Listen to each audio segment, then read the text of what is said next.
The late afternoon sun poured over Oak Ridge estates like warm honey, casting golden streaks across manicured lawns and identical rooftops. I stood in my driveway, hands trembling slightly as I stapled the final corner of a vinyl banner that read, "Welcome home, Commander Brooks." My wife, Commander Alana Brooks, was finally coming home. 9 long months deployed aboard the USS Truman, 9 months of phone calls ending in static, of letters sealed with more worry than ink, of sleeping alone and waking to the empty side of the bed, praying every knock on the door wasn't bad news tonight. That wait ended.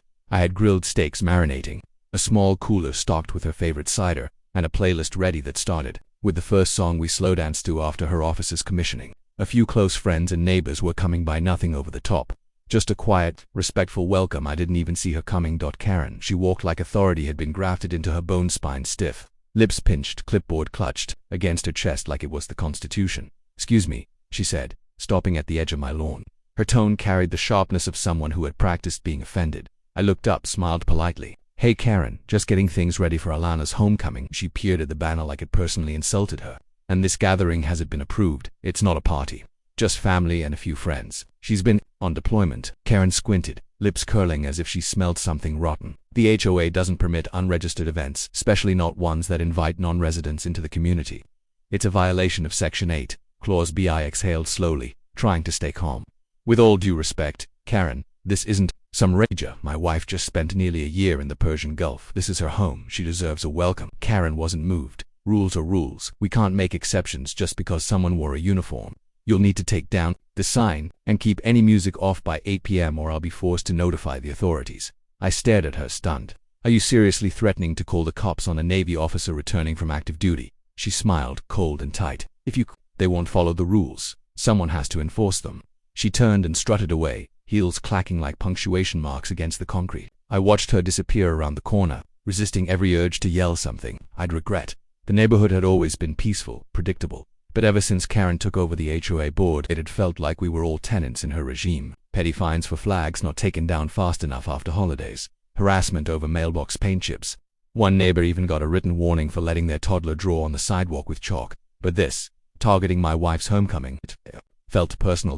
At 7:58 p.m., headlights swept across the driveway as Alana's SUV rolled into view. My heart leapt. I jogged forward as she stepped out, her uniform crisp, her cap tucked under one arm, and her face lit up with a smile I hadn't seen in what felt like a lifetime. We embraced tightly, no words needed. I felt her exhale against my neck, her body finally able to rest. Then whoop. Blue and red lights exploded down the street. A police cruiser pulled up fast and parked half a block away. Alana pulled back slowly. That for us, I clenched my jaw. She actually did it. A uniformed officer stepped out. He looked young, mid-20s maybe, hand resting near his belt, unsure of what he was walking into. Karen was already marching toward him, arms flailing like windmills of indignation. "There," she shouted. "That's them. Unauthorized gathering. Non-residents, excessive signage, clear violation." Alana blinked, her face hardening. She stepped forward slowly, posture straightening to military precision. Her voice, calm and firm, cut through the tension. "Evening, officer. I'm Commander Alana Brooks, U.S. Navy, just returned from deployment. This is my residence." The officer froze. His eyes flicked from Alana's uniform to Karen's shaking finger, then back again. "I-ma single quotes am ... 1 moment. Karen's mouth opened, but no sound came out. A shift had just occurred, subtle but seismic. And standing at the center of it all was my wife, calm, composed, and in full command. The silence between Karen and the officer stretched like a drawn bowstring. She was still pointing, sputtering nonsense about non-resident guests, property violations, and unauthorized signage, while the young officer badge reading Daniel stood still, eyes locked on Alana. Commander Brooks didn't blink. "I'd appreciate it if you could clarify the nature of this call," she said, voice calm but with the unmistakable undercurrent of command. "Was there a crime reported, officer?" Daniels blinked, straightening. "Ma'am, we received a non-emergency call about a possible HOA violation. No criminal report, just a noise complaint apparently." Karen stepped forward, determined to reclaim the moment. "It's not just noise. They've got unauthorized signage, non-residents, probable trespassing, and..." She pulled up blasting music. Alana tilted her head. I pulled in with the Navy marching band recording playing a moderate volume because I just returned from a deployment defending this country. She turned back to the officer. "Would you like to see my identification, Officer Daniels?" He nodded once. "Yes, ma'am." She handed him her military ID with precision. Daniels examined it, then glanced at the name on the mailbox behind her. "This is your legal residence, Commander?" "Yes, been under my name for 5 years. My husband's been here while I was deployed." Daniels exhaled slowly, his posture shifting from enforcement to respect. Well, welcome home, ma'am. Thank you for your service. Karen's arms flailed again. You're just going to let this happen? What about the HOA rules? The signs? The guests? She's making a mockery of the community. Officer Daniels turned, polite but firm. Ma'am, this is not a criminal matter. The commander has every right to host guests in her own home. If you have HOA issues, they need to be addressed through the proper channels, not the police. You don't understand. She's breaking protocol. That banner is a direct violation of Section 8, Karen, I interrupted, stepping forward. Section 8 doesn't override federal housing protections. You're harassing a federal officer. You called the cops because we celebrated a Navy homecoming on her property. Karen's face reddened, but Alana stepped in before she could respond. Officer Daniels said, if this isn't a criminal matter, we'd like to return to our evening, unless there's a lawful reason to continue this conversation. He shook his head. No, ma'am, you're within your rights. Then he did something I didn't expect. He stood tall, brought his hand to his forehead, and saluted. Thank you, Commander. Enjoy your evening. Karen's jaw dropped. Officer Daniels turned and walked back to his cruiser. The lights shut off. The engine purred to life, and with one last nod in Alana's direction, he pulled away down the street. A hush fell over the neighborhood. From across the cul-de-sac, several porch lights flicked on. Doors opened. People who'd once stayed silent peered out. They had seen everything. And for the first time in years, I noticed something behind those curtains. Not fear, not compliance. Hope. Karen stood frozen, eyes darting as if recalculating her next move. But there was no recovering from this. Not tonight. Alana turned to me, calm as a still sea. She's going to escalate. I nodded. Yup, she's humiliated. That won't sit well, Alana sighed. Then I guess it's time I read up on our HOA's bylaws, I smirked. You planning a counterattack? Not yet, she said. But if this HOA wants a war, they just picked the wrong commander. She stepped past Karen, took my hand, and we walked back inside. Later that night, as we sat under the patio lights eating steak and laughing with her old Navy friends, I saw Karen standing at the end of the block, watching, plotting, and for the first time since she rose to power in this neighborhood, Karen looked unsure of herself.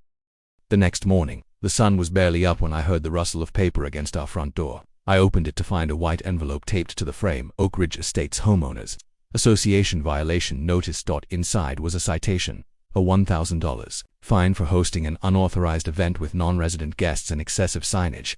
No hearing, no warning, no grace. I turned to Alana, who stood in the kitchen with a mug of coffee, her eyes already scanning the paper before I handed it to her. She read it once, then twice. Her jaw tightened.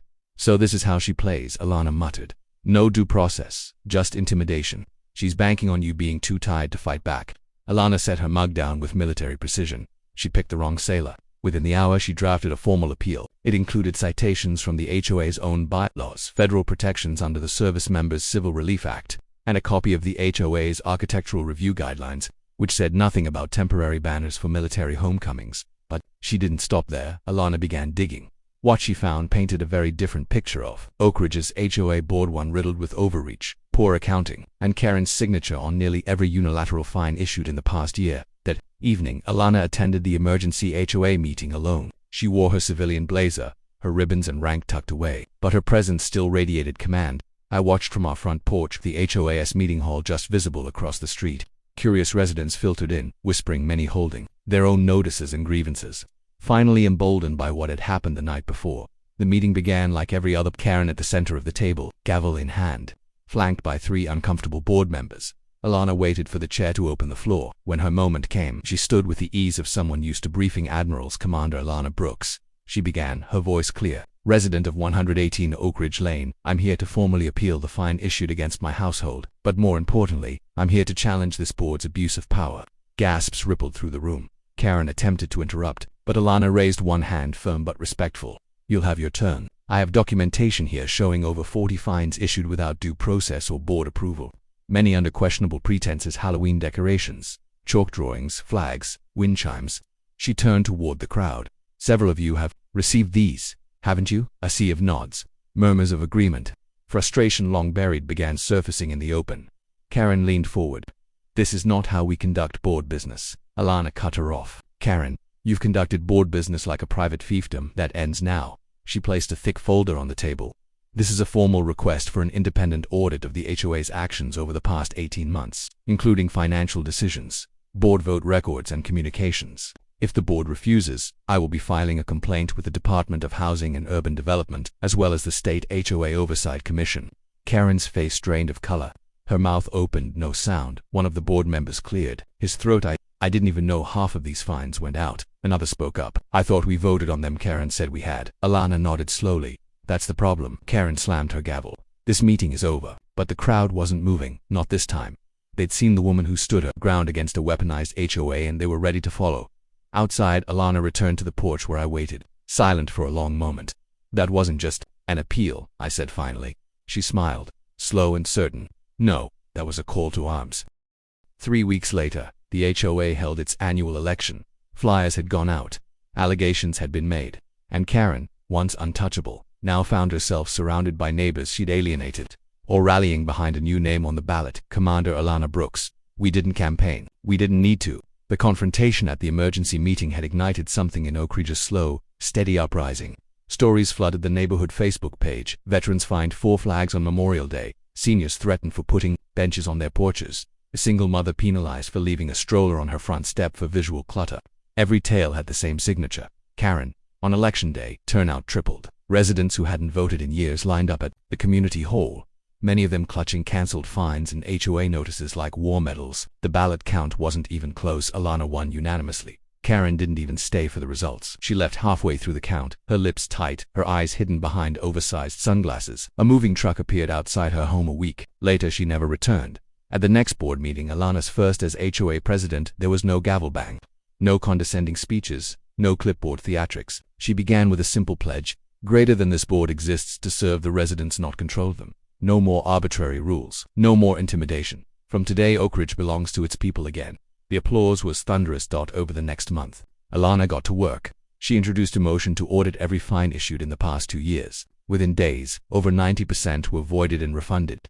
Families received apology letters from the board. Veterans got official permission to fly their flags year-round. Children painted murals on sidewalk corners. Wind chimes returned to front porches. Oak, once tense and rule-bound, began to breathe, and the board, Alana, restructured it, replacing absentee members with residents from all walks of life, retirees, young parents, veterans, small business owners. Meetings moved online for transparency. Votes were tracked. The power Karen had hoarded was now divided and shared.